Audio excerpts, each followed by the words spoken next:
अस्सलामुअलैकुम, नजम city show में खुश आमदेद। मैं हूँ सैयदा आयशा नाज, मेरे साथ मौजूद हैं नजम सेठी साहब। अस्सलामुअलैकुम। नजम सेठी साहब, चेकमेट, भाप बनने का अमल तेज़ हो चुका है।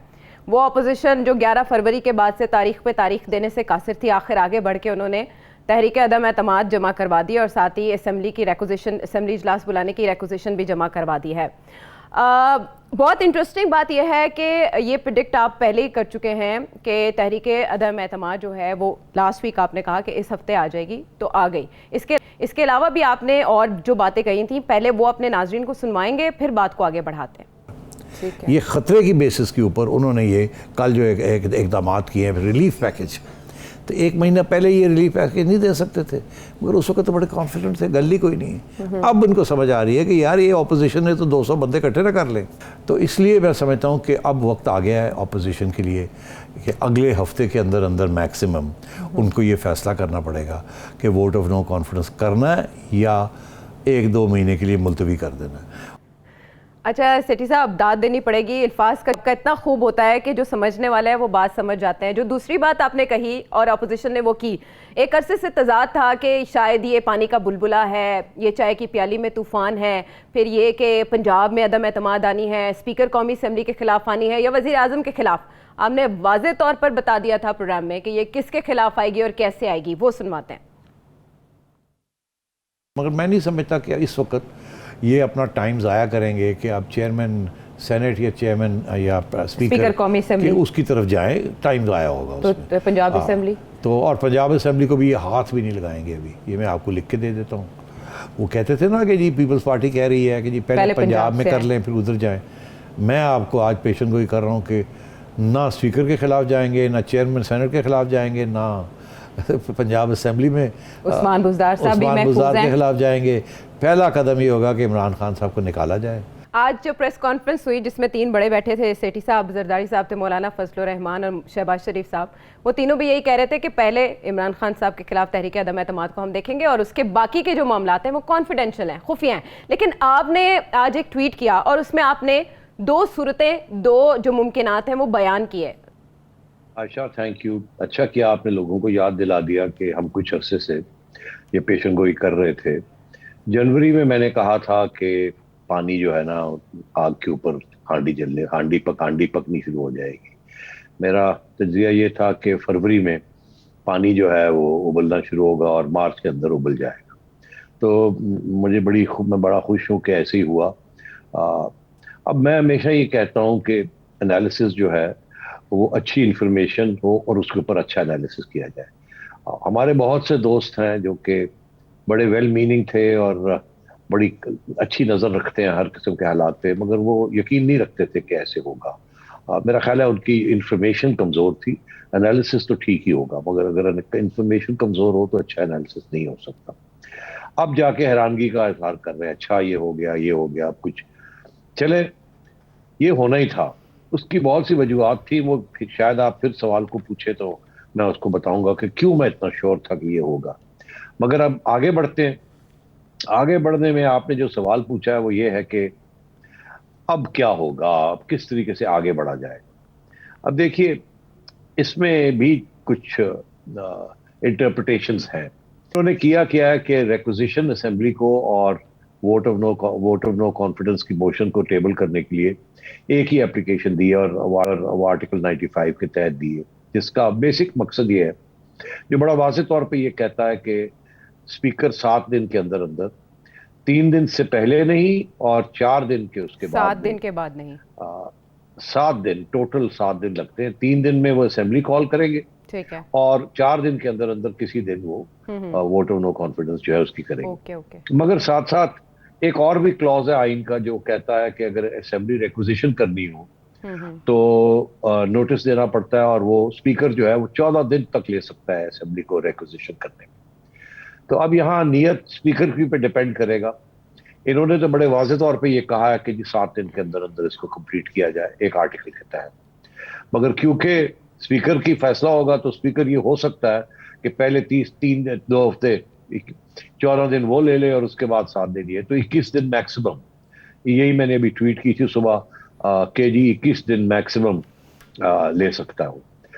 मगर अगर चाहे तो जो कानून आर्टिकल 95 के तहत तो 7 दिन के अंदर अंदर करना पड़ता है। तो इसलिए अब नून लीग ने और अपनी पीपल्स पार्टी ने और अब पीडीएफ वालों ने, सारों ने, पीडीएफ वालों ने अपने लोगों को कहा कि इस्लामाबाद पहुंच जाए, क्योंकि किसी वक्त भी स्पीकर जो है वो कॉल कर सकता है और नोटिस ज्यादा से ज्यादा नोटिस जो है वो कम से कम दे सकता है। इसी तरीके के साथ इमरान खान की कोशिश होगी कि इसको डिले किया जाए, ताकि वो अपनी फोर्सेस को इकट्ठा कर ले और जो भी उन्होंने इक़दाम करने हैं इसके खिलाफ, इसको नाकाम बनाने के लिए, उसको ज्यादा और टाइम मिल जाए।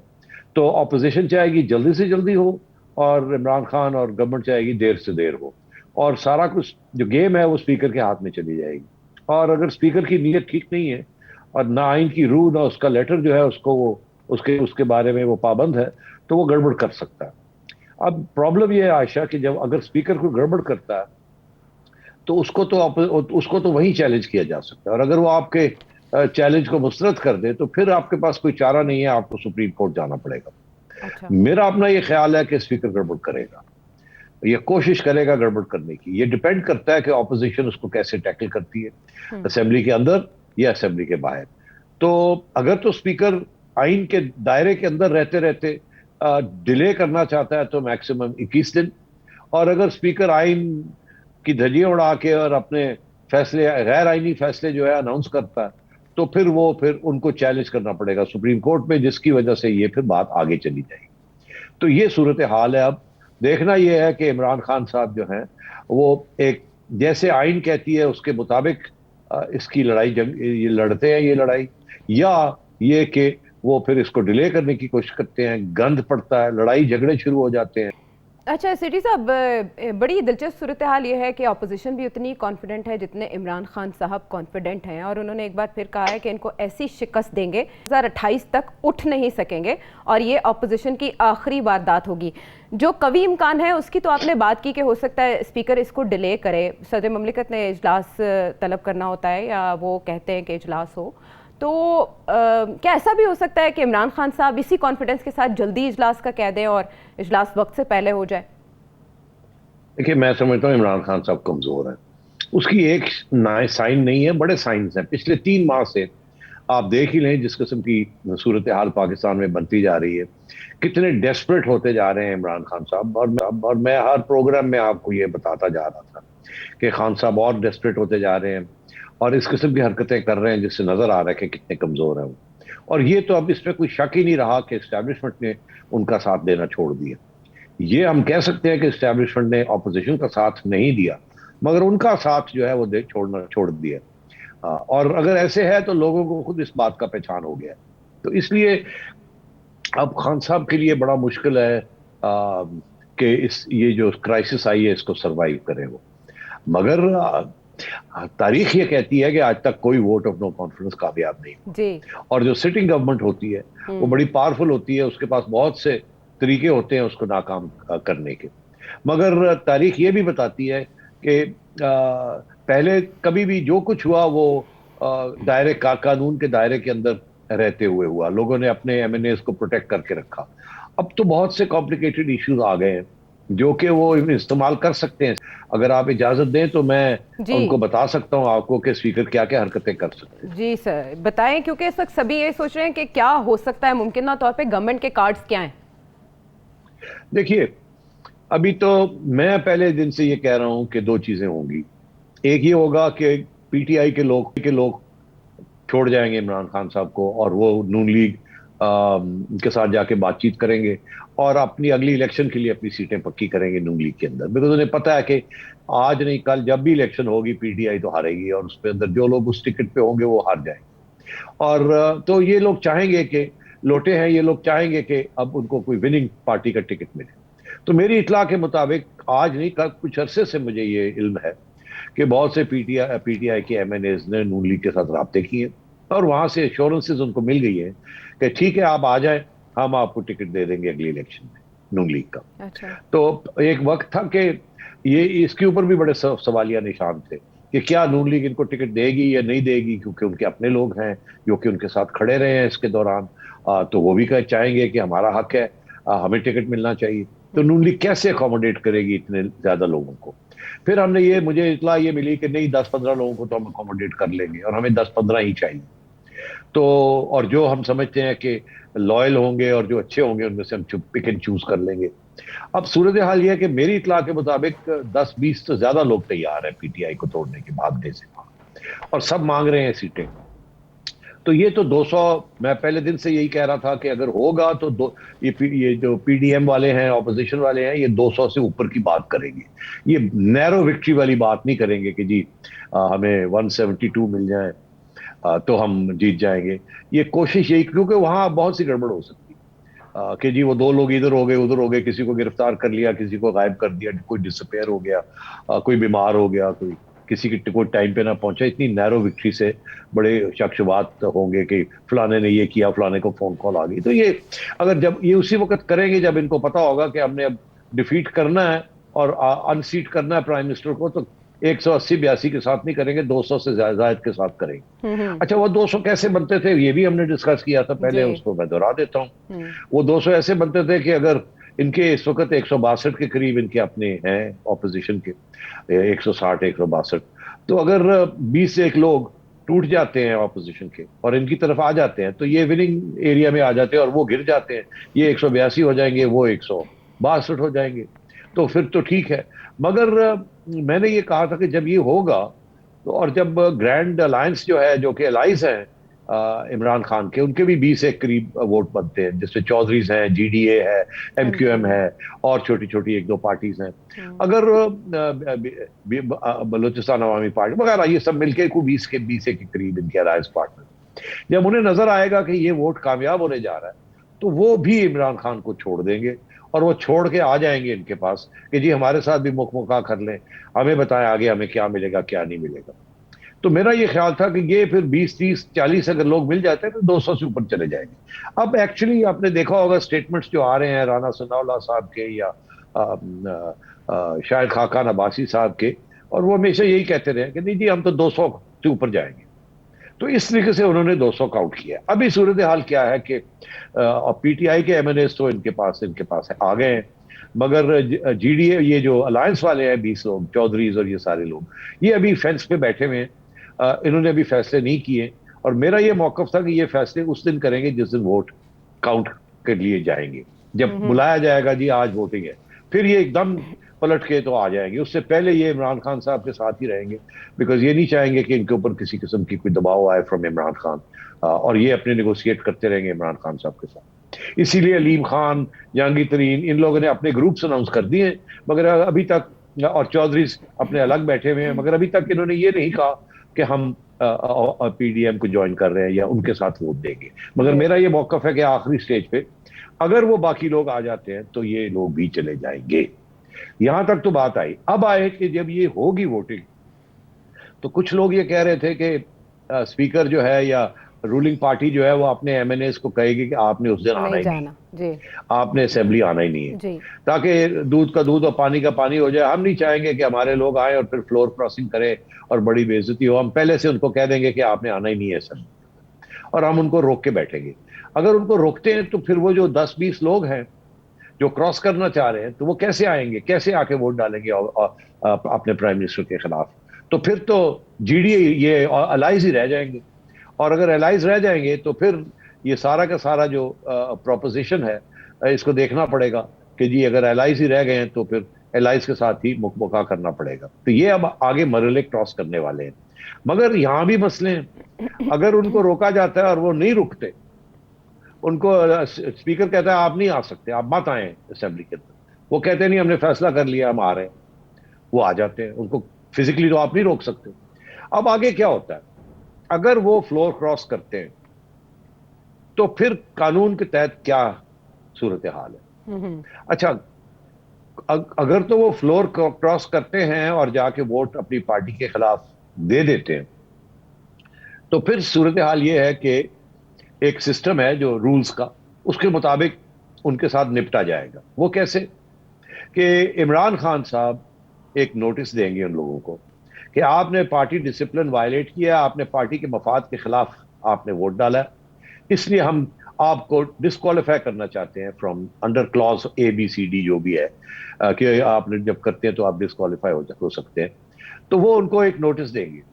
वो नोटिस देंगे उनके, और वो नोटिस का जवाब उन्होंने देना है कि जी हमने क्यों डाला, क्यों नहीं डाला, हमने अपने ज़मीर के मुताबिक किया, ये किया, वो किया। वो नोटिस जो है उसका 30 दिन है उनको जवाब देने के लिए। वो जवाब देंगे, अगर 30 दिन तक नहीं देते तो उनके खिलाफ कार्रवाई नहीं हो सकती। 30 दिन के अंदर अंदर उन्होंने जवाब देना है। उसके बाद इमरान खान साहब ये फैसला करेंगे कि ये जवाब मुमकिन, ये मुनासिब नहीं है, मैं रिजेक्ट करता हूँ। जब मैं रिजेक्ट करता हूं तो वो स्पीकर को कहेंगे मैंने इनका जवाब रिजेक्ट कर दिया है, आप इनको डिस्क्वालीफाई करें। ठीक है। वो स्पीकर फिर लिखेगा इलेक्शन कमीशन को कि जी हमने ये फैसला किया है, इन्होंने एक पार्टी डिसिप्लिन वायलेट किया है, क्रिटिकल वोटिंग, हम इनको डिस्क्वालीफाई कराना चाह रहे हैं, हमने इनको नोटिस दिया था, इन्होंने जवाब दिया, हमने जवाब रिजेक्ट कर दिया, आप इनको डिस्क्वालीफाई करें। इलेक्शन कमीशन के पास 30 दिन है वो सारी डिबेट को देखने के लिए, सोचने के लिए, और इनसे शायद बयान भी मंगवाएं कि जी आपने क्या किया। इलेक्शन कमीशन ने अपने आप को मुतमईन करना है कि इन्होंने जेन्युइनली आइन के जो शिक उसको तोड़ा है, और जो इनका पार्टी लीडर कह रहा है इनको फारग किया जाए, तो वो इनको फारग कर सकते हैं। 30 दिन है उनके पास। वो फिर इनको फारग अगर करते हैं तो फिर इनके पास अपील का एक राइट है, ये फिर सुप्रीम कोर्ट में उसको अपील कर सकते हैं। सुप्रीम कोर्ट में 90 दिन के अंदर अंदर मैक्सिमम एक फैसला देना है कि क्या इलेक्शन कमीशन का फैसला सही है या गलत है, और फिर ये डिस्क्वालीफाई हो जाएगी। मगर, और अगर नहीं होते तो नहीं होते, मगर इसके दौरान स्पीकर ये पोजीशन ले सकता है। यहां आके मसला आता है, अगर स्पीकर ये पोजीशन लेता है कि मैंने इनको वोट करने से पहले ही डिस्क्वालीफाई कर दिया, तो फिर ये एक कॉन्स्टिट्यूशनल क्राइसिस बन जाती है, क्योंकि आपने तो इनको मौका दिया ही नहीं जवाब देने का और वो पूरा प्रोसीजर फॉलो करने का जी। या स्पीकर ये कहता है कि इन्होंने पार्टी डिसिप्लिन वायलेट किया है, मैं इनके जो वोट्स हैं उनको रिजेक्ट करता हूं, मैं उनके वोट्स नहीं गिनूंगा, तो वो भी गलत है। बिकॉज पहले भी ये फ्लोर क्रॉसिंग हुई है जिसमें नोटिस दिया, उन्होंने अपना वोट डाला, और ये एक सेनेट इलेक्शन में हुआ था, और इमरान खान साहब ने खुद नोटिस दिए थे 3-4 सेनेटर्स को PTI के, जिन्होंने जाके वोट कहीं और डाल दिया था, और उनका वोट जो है वो काउंट हुआ था, मगर उनको फिर बुलावा आ गया खान साहब की तरफ से कि आपको अब हम फारग करने लगे हैं, डिस्क्वालीफाई करने लगे हैं। उन्होंने फिर माफिया मांगी, उनमें से एक को खान साहब ने छुट्टी करा दी, 2 की माफी मांगी, मगर उनका वोट रिजेक्ट नहीं हुआ था। तो अब वो भी एक प्रेसिडेंट है। मगर स्पीकर को कौन, ये अगर स्पीकर की नीयत ही पहले दिन से खराब है और ऊपर से ऑर्डर है इमरान खान के नहीं मानना, तो वो अनाउंस कर देगा, कहेगा जी मैं नहीं मानता, मैं इनको पहले ही डिस्क्वालीफाई करता हूँ, या आने नहीं देंगे, आएंगे तो वोट को कहेंगे जी हम इनका वोट नहीं गिनेंगे। तो ऑपोजिशन क्या करेगी उस वक्त? ऑपोजिशन अगर तो उनके पास मेजॉरिटी ऑलरेडी हो गई है तो फिर तो वो ठीक है, लड़ाई झगड़ा करके खत्म होगी, फिर भी हार जाएगा इमरान खान। मगर अगर उनके पास इनके वोट्स बड़े क्रिटिकल हैं और इनके वोट्स काउंट नहीं होते, और स्पीकर कहता है मैं काउंट नहीं करता, तो फिर ये ऑपोजिशन भी भागेगी सुप्रीम कोर्ट के पास। तो ये मामला जो है, अगर गवर्नमेंट जो है अगर वो गन डालना चाहे तो गन डालने के तरीके हैं, और यही हमारी तारीख बताती है कि जब किसी हुकूमत को या मौका मिलता है गन डालने का, तो वो गन डालते हैं, आइन के मुताबिक नहीं चलते। और ये हमारी, तो ये फिर ये सुप्रीम कोर्ट के पास मामला जा सकता है। तो अगर सुप्रीम कोर्ट के पास मामला जाता है तो फिर ये महीना क्या, फिर पता नहीं कितनी देर और भी लग सकती है। तो मैं ये समझता हूँ कि खान साहब जो हैं वो पता नहीं क्या बात है, मैं समझता हूँ कि वो आइन के मुताबिक नहीं चलेंगे। जहां भी उनको मौका मिलेगा वो गड़बड़ करेंगे, अपने स्पीकर को कहेंगे गड़बड़ करे। एक आइन, अगर ये इनको नजर आ रहा है कि ये हारने जा रहे हैं, तो ये किसी न किसी चीज का सहारा लेके डिले करने की कोशिश करेंगे या निगेट करने की कोशिश करेंगे। ये वो दिन जब कौमी असम्बली में तहरीक अदम एतमाद पेश की जाएगी, क्या पॉसिबिलिटीज़ हो सकती है, वो डिस्कस हमने किए, और बाद में मामलात किधर जा सकते हैं। सेठी साहब ने सबका अहाता किया, लेकिन कौमी असम्बली के इजलास के लिए रिक्विजिशन जमा कराने से लेकर कौमी असम्बली का इजलास होने तक कई दरिया हैं जो कि अबूर किए जा सकते हैं। वज़ीर-ए-आज़म को बताया जा रहा है कि फ़हरिस्त 28 अरकान असम्बली की पेश की गई है, और अपोजिशन और हुकूमत दोनों अपना अपना होमवर्क करें, और इस वक्त सिचुएशन ऐसी है कि नहीं पता चल पा रहा कि किसके हक में जाएगी। ब्रेक के बाद वापस आएंगे, मज़ीद बात करेंगे।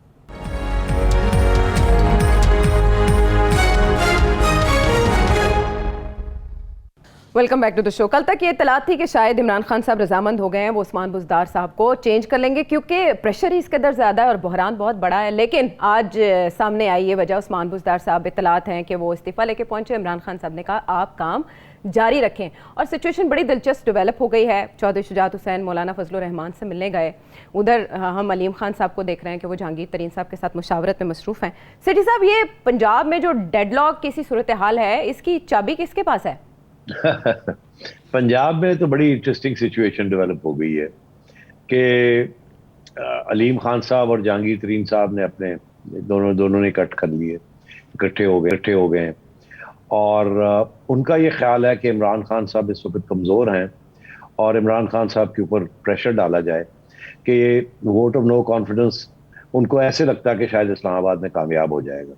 वो चाहते ये हैं कि उससे पहले कि वहाँ कोई नई हुकूमत आ जाए और फिर वो अपने असर रसूख इस्तेमाल करके पंजाब में बुज़दार साहब की छुट्टी करा के और अपनी हुकूमत ले आए वहाँ। तो उससे बेहतर ये है कि उससे पहले ही खान साहब मान जाएं और अलीम खान को और जहांगीर तरीन ग्रुप को ब्लेसिंग दे दें, अपनी उनके सर पे हाथ रख दें, बुज़दार साहब की छुट्टी कराएं और इनके हवाले पीटीआई कर दें वहाँ, ताकि अगर आगे कोई इस्लामाबाद से नई हुकूमत का हमला आता भी है पीपल्स पार्टी का और नून लीग का मिलके, तो ये लोग पीटीआई के लोगों के साथ अपने मोर्चे पक्के करके वहाँ बैठ जाएं। बिकॉज अलीम खान साहब बड़े असर रसूख के शख्स हैं और जहांगीर तरीन साहब भी, और तकड़े लोग हैं, और बुज़दार बड़े कमज़ोर हैं और वैसे भी बुज़दार साहब को पसंद नहीं किया जाता पंजाब असेंबली के अंदर। तो उन्होंने ये अपनी एक स्ट्रैटेजी सोची है कि किसी तरीके से इमरान खान साहब से बुज़दार साहब की छुट्टी करा के फौरी तौर पे वहाँ तब्दीली ले आए और वहाँ अलीम खान को या इस ग्रुप के किसी बंदे को चीफ मिनिस्टर बना दिया जाए ताकि ये अपने मोर्चे पक्के कर ले। ये इस वक्त गेम चल रही पंजाब के अंदर। पीडीएम वाले जो हैं वो बिल्कुल इस वक्त इंटरेस्टेड नहीं है। उनको ये इस बात का पता है कि अगर वो कामयाब हो जाते हैं इस्लामाबाद में तो फिर 2 हफ्ते के अंदर अंदर वो पंजाब के अंदर भी वही सूरत हाल हो जाएगी, पीटीआई वाले भाग जाएंगे और नून लीग तो वैसे भी बड़ी 8-10 लोगों की जरूरत है और वो नून लीग की हुकूमत वहां बन जाएगी। पंजाब के अंदर भी वोट ऑफ नो कॉन्फिडेंस हो जाएगा बुज़दार साहब के खिलाफ। और यहाँ तो इसलिए ये इस वक्त गेम चल रही है। मगर उधर से एक नई गेम शुरू हो गई है कि चौधरी परवेज इलाही काफी अरसे से इमरान खान साहब के पीछे पड़े हुए हैं कि बुज़दार की छुट्टी कराएं और मुझे लगाएं।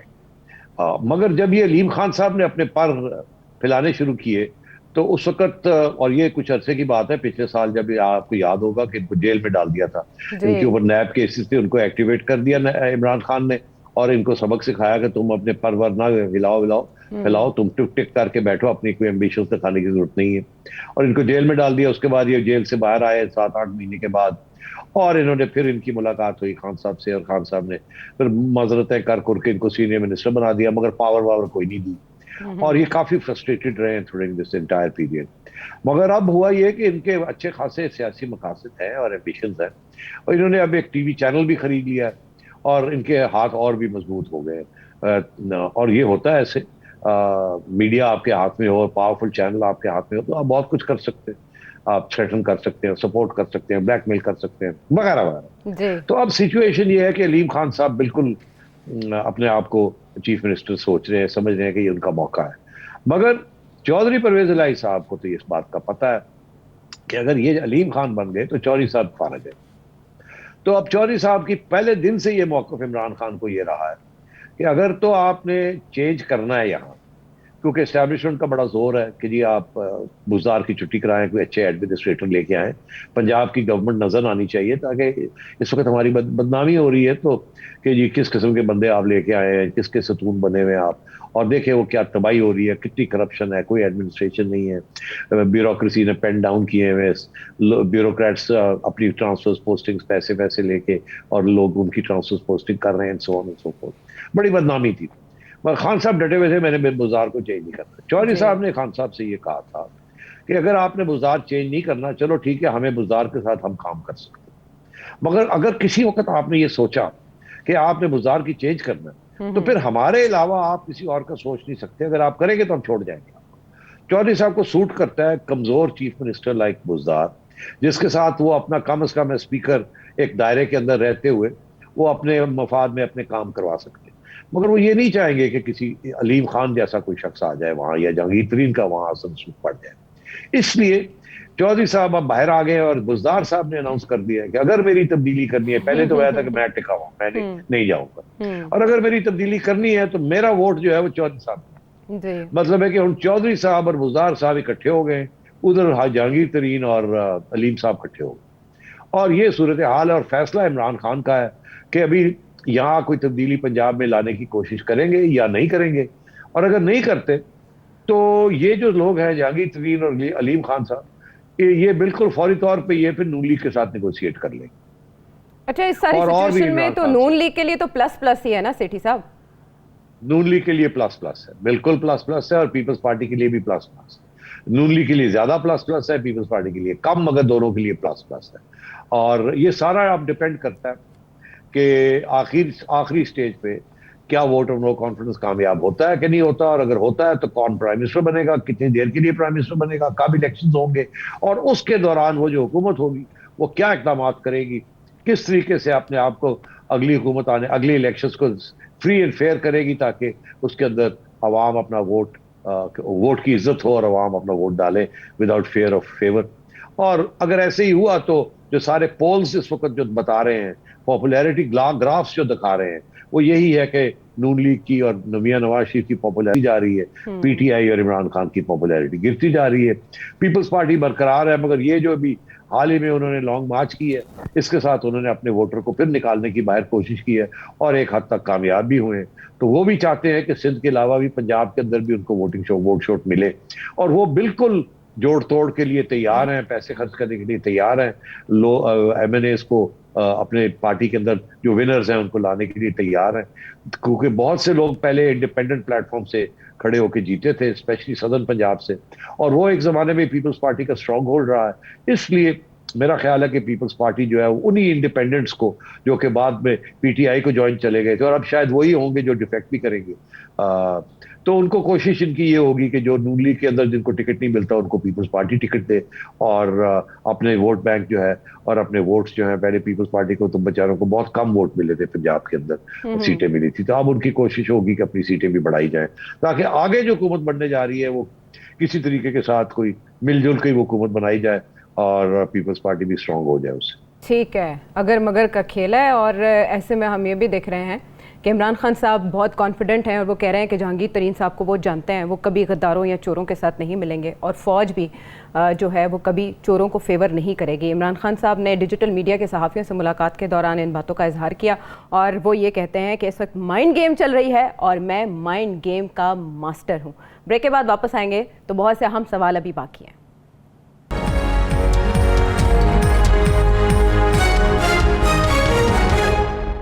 Welcome back to the show. आज बहुत खुश दिखाई दिए तीनों बड़े लीडर्स जब वो प्रेस कॉन्फ्रेंस कर रहे थे। आसिफ अली जरदारी साहब भी कुछ चहक रहे थे, शहबाज शरीफ साहब भी, और मौलाना फजलुर रहमान भी। शहबाज शरीफ साहब ने वजह बताई कि नो कॉन्फिडेंस मोशन क्यों लाना पड़ी, क्या वजूहात थी, वो सुन लेते हैं। आज महाज में जो बदतरीन इनकी नाकामी है कि पाकिस्तान के वो दोस्त जिन्होंने अच्छे वक्तों में और बुरे वक्तों में, जंग और अमन में पाकिस्तान का हमेशा साथ दिया, उनको खामखा नाराज कर दिया। जो तारीख की सबसे ज्यादा महंगाई हुई है, ये फॉरेन कॉन्स्पिरेसी हुई, खारजी साजिश हुई। जो इस वक्त बेरोजगारी है पूरे मुल्क में, वो खारजी साजिश हुई। रूस में हमारा कोई नहीं, दूर में हमारा कोई नहीं, यूरोप में हमारा कोई नहीं रहा। हम लोग अगर बात करेंगे पाकिस्तान की मफाद की करेंगे। हमारी कोई दुनिया के साथ कोई दुश्मनी नहीं, इख्तिलाफ राय करते, हमसे बढ़कर इख्तिलाफ राय कौन करता है? क्या हम अपोजिशन दोस्तों ने सबने सोचा कि अब नहीं तो कभी नहीं, ये चलता जा रहा है सिलसिला, इतना खराब हो जाएगा कि फिर इसको कोई बना भी नहीं सकेगा। सेठी साहब, वैलिड वजूहात है ये? क्या वाकई मामला इतने नाजुक मोड़ पर हैं? अच्छा, मुझे बड़ी खुशी हुई ये सुन के कि आसिफ जरदारी साहब ने वही लफ्ज इस्तेमाल किए, अब नहीं तो कभी नहीं, जो कि मैंने 2 हफ्ते पहले एक इदारे में उसका इन्वान यही था, यस अब नहीं तो कभी नहीं, जी पिछले हफ्ते। जी तो बात यह है कि ये हकीकत है, ये कोई अनोखी बात नहीं है। हकीकत यही है कि अवाम बहुत नाराज है इमरान खान साहब से, और अगर अवाम इनसे खुश होती तो कभी भी opposition vote of no confidence लाने का सोच भी नहीं सकती थी। तो पहली कंडीशन तो ये है कि खान साहब ने ये जो अजाब आया है अपने ऊपर लाया है, जिस किस्म की उन्होंने हुक्मरानी की है या नाहली के साथ किया है कि अवाम को उन्होंने नाराज कर दिया, और इतने नाराज किया है क्योंकि जितने ज्यादा इनके बड़े वादे थे उतना ही नाराज किया है। छोटे वादे होते तो शायद इतने नाराज ना होती कौम, मगर वादे इतने लंबे चौड़े थे और हरे बाग इतने दिखाए थे कि जब मुश्किल हालात आए और डिलीवरी ना दे सके तो आवाम को गुस्सा तो चढ़ना ही था। और ये पहले साल से ये गुस्सा चढ़ना शुरू हो गया था कि ये कर क्या रहा है। एक साल उन्होंने कहा चलो एक साल और दे देते, फिर और गड़बड़ हुई, फिर और गड़बड़, अब ये चौथा साल जा रहा था और दिन ब दिन हालात खराब हो रहे थे।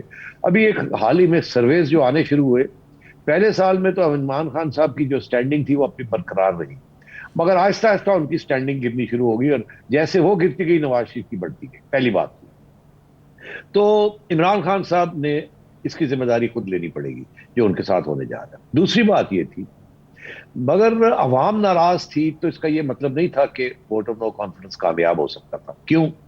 क्योंकि एस्टैब्लिशमेंट जो थी वो फिर भी खान का सतून बनी हुई रही। तो अगर अवाम नाराज भी थी, जब तक एस्टैब्लिशमेंट न्यूट्रल ना होती तो उस वक्त तक बड़ा मुश्किल था, बिकॉज एक तो हुकूमत के रियासत के अपने इतने इतने असर रसूख होते हैं और इतने पावर होती है कि वो हर चीज को डिफीट कर सकती है। अगर स्ट्रीट मूवमेंट भी हो वो भी उसको भी क्रश कर सकती है। मगर अगर रियासत के इदारे जो हैं वो अगर आपका साथ ना दें तो वो एक बहुत बड़ी डेवलपमेंट होती है। क्योंकि इस सूरत में तो यही था ना कि वही तो इनको लाने वाले थे, वही तो इनका सतून बने रहे, वही तो सेम पेज का बयानिया चलता रहा, जिसकी वजह से ऑपोजिशन हिम्मत भी नहीं कर सकती थी कि जी आवाम नाराज है मगर हम क्या करें। एस्टैब्लिशमेंट जो है वो इतनी पावरफुल है कि वो इनके साथ है, तो हम क्या करें। और यही सिलसिला चलता रहा। जब एक ऐसी सिचुएशन आई कि एस्टैब्लिशमेंट भी परेशान हो गई इमरान खान की हरकतों से, और एक ऐसी स्टेज आई कि उन्होंने इमरान खान साहब को समझाने की भी कोशिश की कि देखिए बड़ा मुश्किल होता जा रहा है, आप काम खराब करते जा रहे हैं हर किस्म का, और उसकी बेइज्जती आपकी तो हो रही है, मगर हम क्योंकि आपके साथ एसोसिएटेड हैं अब हमारी भी बेइज्जती हो रही है, हमारे ऊपर भी तनकीद आनी शुरू हो गई है। ये हम नहीं बर्दाश्त कर सकते, क्योंकि हमारी तो सारा पावर ही रेस्ट करता है एक मिस्टेक के ऊपर, एक मिस्ट्री के ऊपर। हम अपने नाम नहीं देखना चाहते, हम पीछे रहना चाहते हैं, हम ये बदनामी नहीं ले सकते। हमने तो अच्छी नीयत के साथ किया था कि ये आपको लाया जाए, आप पॉपुलर हैं थोड़े बहुत, थोड़ी सी हम हेल्प कर देते हैं, आपको बैठा देते हैं, आप अच्छे काम करेंगे और मुल्क चल पड़ेगा, लाला खैर सल। मगर आपने तो बिल्कुल उल्टा किया, आपने हुक्मरानी तो की नहीं, आप तो पड़ गए ऑपोजिशन के पीछे उनको खत्म करने के लिए। अरे भाई ऐसे कभी खत्म हुई है ऑपोजिशन तशद्दुद के साथ? उसके साथ तो ऑपोजिशन और बढ़ती है। आपको चाहिए था काम करते, अपना वादे निभाते, तो फिर ऑपोजिशन खुद ही फारग हो जानी थी, अवाम ने आप ही को वोट देना। तो आपने ये किया क्या? गलत फोकस किया। अच्छा, उस एक स्टेज ऐसी आई कि मियां नवाज शरीफ साहब ने फिर सोचा कि ये तो काम चलेगा नहीं, एस्टैब्लिशमेंट सपोर्ट भी कर रही है और चुप करके बैठी भी हुई है, और हम दिन ब दिन फारग होते जा रहे हैं और ये मजबूत होता जा रहा है। तो इमरान खान साहब शौक में चले गए जब, और एस्टैब्लिशमेंट भी शौक में चली गई जब नवाज शरीफ साहब ने शहबाज शरीफ साहब के बयानियों को मुस्तरद करके और उन्होंने डायरेक्ट नाम लेने शुरू कर दिए। तो मैं ये समझता हूं कि जब वो स्टेज आई कि एस्टैब्लिशमेंट ने देखा कि अब हमें दूर है इमरान खान से और इनको अपने पांव पे खड़ा होना पड़ेगा, और उनको कह दिया कि देखिए अब बहुत हो गया, आप अपने पांव पे खड़े हो, सर्वाइव कर सकते हैं तो करें, हमें अब और बदनामी नहीं लेनी। तो जब वो पीछे हटे, तो इमरान खान साहब अपने पांव पे खड़े होने से उनसे खड़ा नहीं होना हुआ गया, और वो फिर हाथ पैर मारने लगे इधर उधर। मगर ऑपोजिशन को बात की समझ आ गई कि अब वक्त आ गया है, नाउ और नेवर। तो कब क्या हो सकता है, इस पर आज के प्रोग्राम में हमने सेठी साहब से उनका तज्जिया जाना। हर गुजरते दिन के साथ सूरत हाल दिलचस्प होती जा रही है और कल जब हम दोबारा ये प्रोग्राम करेंगे तो तब तक ना जाने क्या क्या कुछ हो चुका होगा, क्योंकि इस वक्त गेम नाजुक मरहले में है और कुछ लोग तो इसे सुपर ओवर भी करार दे रहे हैं। बहरहाल प्रोग्राम के हवाले से आपके फीडबैक का हमें इंतजार रहेगा। सेठी साहब से कोई भी सवाल पूछना चाहें तो वीडियो मैसेज के जरिए भेजिए और अगले प्रोग्राम तक के लिए इजाज़त दीजिए।